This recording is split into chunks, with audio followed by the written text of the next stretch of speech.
what made you think, oh, actually, they are the digital transformation partner for us?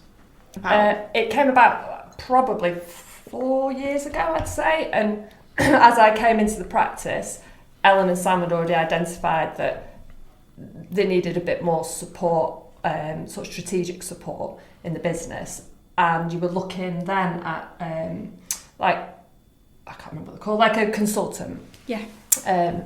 And through sort of knowledge and experience and working with consultants in the past, I identified somebody else who I thought would be a better fit for the practice, and suggested that. So we did a year. Yeah, we did some business coaching. Business which was coaching, yeah. Amazing. We did some business. Really productive stuff. Yes, really productive stuff. And off the back of that, and seeing the benefit of that, that was how I thought, we can now move on to the next thing, which would be just always looking for growth and improvement. And we'd got to a certain point, and during the business coaching, we identified that our digital systems weren't up to scratch. They weren't modern, they weren't streamlined. And it was off the back of that then we started to think, actually, I thought it'd be great if we could take that further now.